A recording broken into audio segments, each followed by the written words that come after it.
Saludos cordiales para cada uno de ustedes. En esta ocasión vamos a desarrollar la clase número 4 y los temas a tratar en esta clase son los países del mundo, formas de estados, proceso de descolonización asiático, oceánico y africano. En ese orden de cosas, para hablar de los países del mundo, vamos a mirar la etimología de la palabra país, que la lengua castellana había adoptado de los galos, o sea, de los franceses, que escribían país y se leía pei, esta palabra, y originariamente significaba pueblo en el idioma galo. Además encontramos también otra acepción de la palabra país cuando miramos un diccionario. En este caso, país se define como territorio con características geográficas y culturales propias que puede construir una entidad política dentro de un Estado. Esta es otra acepción entonces del concepto de país. Y la Organización de las Naciones Unidas, en este caso, alberga 194 países del mundo. Estos 194 países están distribuidos de la siguiente forma: 54 en África, 50 en Europa, 48 en Asia, 35 en América y 14 en Oceanía. Además de estos países asociados a las Naciones Unidas, que es la entidad más poderosa del mundo en el orden organizativo de países, encontramos, por ejemplo, que los Juegos Olímpicos albergan a más de 206 países participantes en las Olimpiadas que se desarrollan cada cierto tiempo. También encontramos diferentes cantidades de países mirando otras organizaciones. Por ejemplo, en el caso de la FIFA, de la Federación Internacional de Fútbol Asociado, encontramos a 211 naciones o países que participan de esta competición. La Federación Internacional de Baloncesto alberga a 213 organizaciones que participan de este evento. Además de estas organizaciones deportivas, hay otras que llegan a contar con 250 estados, como demuestra los códigos de ISO. Esta lista reconoce 250 nombres, entre los que se incluye Gibraltar, Puerto Rico, Groenlandia o la Polinesia Francesa, que no constituyen estados propios. Para que un estado sea aceptado dentro del derecho internacional para ser considerado como tal, debe cumplir estos 4 requisitos: tener un territorio propio, una población estable, estar bajo control de un gobierno y contar con el reconocimiento de otros estados en la ejecución de sus funciones. No han logrado integrarse en las Naciones Unidas, por ejemplo, el estado de Kosovo o Taiwán. También encontramos a Palestina en este grupo. El único motivo por el que estos países no forman parte de las Naciones Unidas generalmente suelen ser catalogadas como motivos políticos. Entonces, la creación de países es dinámico. Van apareciendo países con el pasar del tiempo. Estos países que se aglutinan en las Naciones Unidas cada año realizan un gran congreso y los temas más actuales de las Naciones Unidas en estos tiempos son la pobreza, el control de la pandemia, el crimen organizado, el calentamiento global, el terrorismo mundial, el crimen organizado. Entonces estos temas son las preocupaciones más importantes de los países asignados dentro de la Organización de las Naciones Unidas. También es un tema muy recurrente la regulación de los gigantes de la comunicación. es decir, el avance que tienen estos medios de comunicación en la influencia y en la toma de decisión en la opinión pública mundial. Las Naciones Unidas constituyen la organización más importante de todos los tiempos de integración de distintos estados en el mundo. En cuanto a las formas de estado, encontramos que en los distintos continentes hay variadas formas de estado. En cuanto a la definición de formas de estado, encontramos la siguiente: son las diversas formas de organización o modelos que los estados pueden adoptar con base en la relación o articulación que pretenden establecer en sus tres elementos constitutivos: el territorio, la población y el poder. Encontramos, por ejemplo, estado unitario. Un estado unitario es una forma de estado donde el poder está concentrado, es decir, existe un solo centro de autoridad que extiende su accionar a lo largo de todo el territorio del respectivo estado. Es el caso de nuestro país, de la República del Paraguay, que tenemos un estado centralizado, pero que está dividido en departamentos y municipios, pero la toma de decisión de los asuntos más importantes se centran en la capital del país, donde se asientan los poderes de nuestro estado unitario.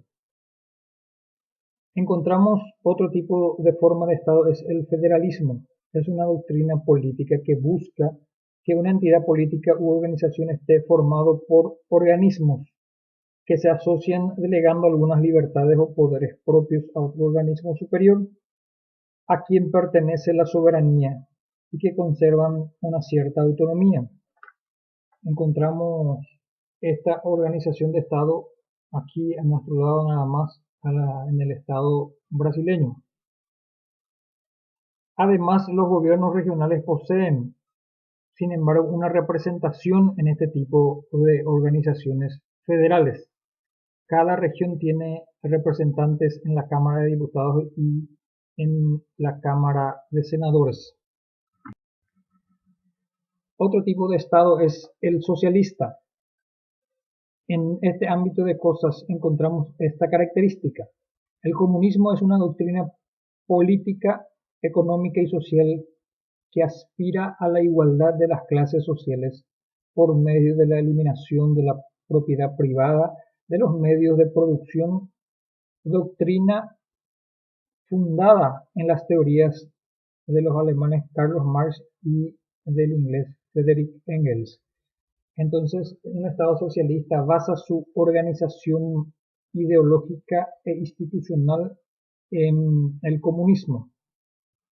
Además, el comunismo propone que los medios de producción sean entregados a la clase obrera o proletariado, lo que permitiría establecer relaciones de igualdad entre los diferentes actores sociales y así garantizar una distribución equitativa de la riqueza y de los bienes producidos. El estadio final del comunismo sería la desaparición del Estado. Entonces, esta es la doctrina que utilizan los estados socialistas. En este caso, este tipo de Estado tiende a convertirse a largo plazo en un capitalismo de Estado, es decir, el gobierno toma las empresas y convierte al Estado en productor de bienes y servicios. Es decir, hay una contradicción finalmente otra vez, ya que el gobierno se convierte en, ellos combatían, es decir, a un sistema capitalista. Además de este Estado, encontramos a estados con monarquías parlamentarias. Este es una forma de gobierno con sistema representativo en la que el rey ejerce la función de jefe de Estado bajo el control del poder legislativo y del poder ejecutivo. La corona es un órgano constitucional distinto a los tres poderes clásicos, situada en la constitución de cada país. El rey es el que ejerce la jefatura de Estado en este tipo de organizaciones. Además, la administración del Estado es dirigido por un primer ministro. Encontramos otro tipo de organización de Estado que son las monarquías absolutistas, que en el Medio Oriente aún existen. La monarquía absolutista es una forma de gobierno en la que el monarca es quien ejerce el control sin restricciones en términos políticos y en la mayor parte de los casos también en los aspectos religiosos, o al menos con un gran componente espiritual. Es una forma de gobierno en la que el rey tiene el poder absoluto y no rinde cuentas a nadie, solamente ante el ser superior, es decir, ante Dios en este caso. Además existe otra forma de Estado que se denomina Estado teocrático. Es el caso del Vaticano, el caso de Irán, el caso del Tíbet cuando era independiente. En este tipo de organizaciones el poder reside en Dios y el poder es ejercido por los miembros de las jerarquías religiosas. Encontramos también estados asociados, otra forma de organización de un estado. El estado libre asociado o mancomunidad es la forma de gobierno de los territorios, por ejemplo, estadounidenses de Puerto Rico y de las Islas Marianas del Norte, antes de alcanzar su independencia. Encontramos el caso de Filipinas también, que antiguamente adoptó esta forma de Estado. En esta organización existe el socio menor en una relación formal y libre entre un territorio político, pero con un grado de estabilidad y de dependencia con la nación más fuerte o más grande al que se asoció este Estado. Además, para observar la organización de los estados siempre se tiene en cuenta la democracia. Como ya es popular este término, la democracia es utilizado por la mayor cantidad de los estados del mundo. Tiene ciertas características, los cuales son el mecanismo fundamental de participación de la ciudadanía es el sufragio universal, libre y secreto. La existencia de elecciones libres, el respeto a los derechos humanos, la libertad individual, la libre asociación, la representatividad, la alternancia en el poder, igualdad ante la ley. Estas son algunas características de un Estado democrático. Hay que recalcar de que en las distintas formas de organización de Estado hay algunas que son democráticas y otras que no son democráticas. Cuando hablamos de la descolonización es importante fijar la mirada en África y el continente asiático principalmente. Por descolonización se entiende el proceso de independización política, económica, social y cultural de una nación que ha sido dominada por un gobierno extranjero. Este término apareció tras la Segunda Guerra Mundial, cuando fue creada la Organización de las Naciones Unidas, que lo promovió bastante. Y esta organización mundial denominada Naciones Unidas logró direccionar la independencia de más de 80 países en el siglo pasado. Las formas de descolonización son variadas. Encontramos el grupo de los países que conquistaron su independencia, que consiste en la retirada del dominador del territorio y entrega total del poder a los naturales. Suele darse por medio de la lucha armada. Otro tipo de descolonización es por intermedio de la libre asociación. Una potencia o una colonia acuerdan la asociación de esta a la primera, a cambio del reconocimiento de los derechos civiles y del derecho a un gobierno autónomo. Encontramos otra forma de descolonización denominado integración a un Estado o entidad administrativa. Al igual que el caso anterior, se trata de una salida negociada. La nación colonizada acuerda voluntariamente integrarse a un Estado o entidad administrativa en términos de igualdad de derechos ciudadanos. El proceso de descolonización tiene ciertas características. Algunos de ellos fue la aparición de movimientos nacionalistas, la aparición de iglesias que pregonaban por la libertad de estos pueblos. Y este proceso de descolonización fue gradual, es decir, fueron conquistando paso a paso por intermedio de distintos métodos e instrumentos estos países colonizados.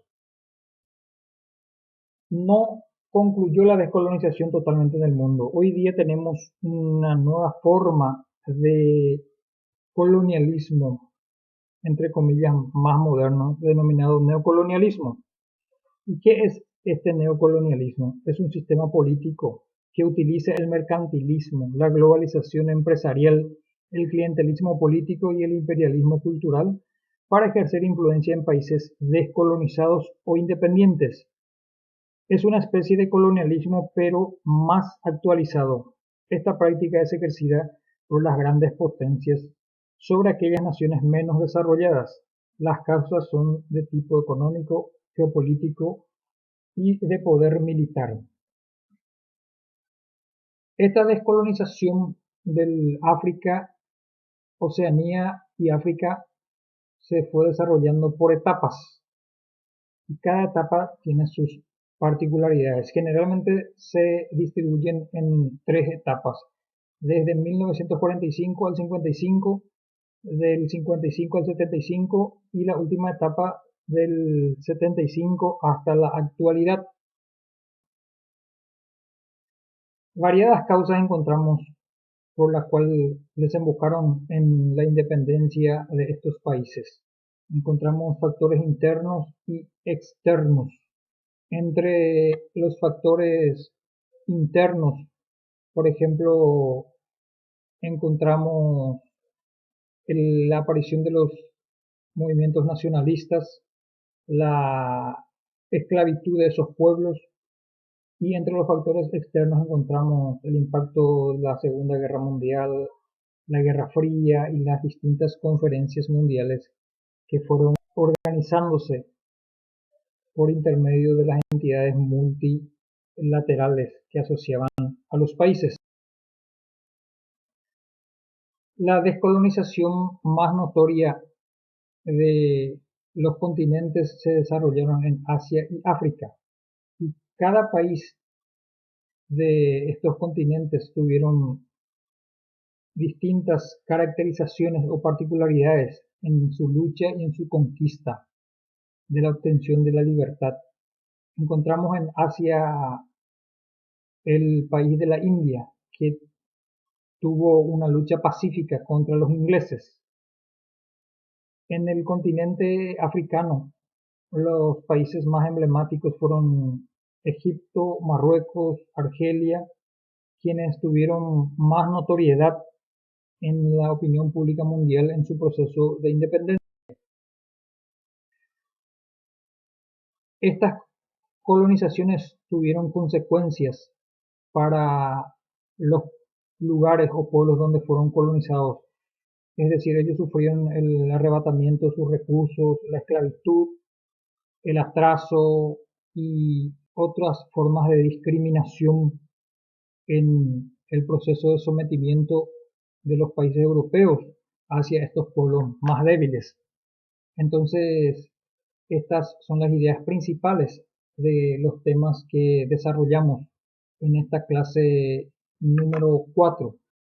Espero que les sirva la información y cualquier duda vamos a estar desarrollándolo en la plataforma o en el privado. Les agradezco por su atención. Muchísimas gracias y a seguir estudiando, gente.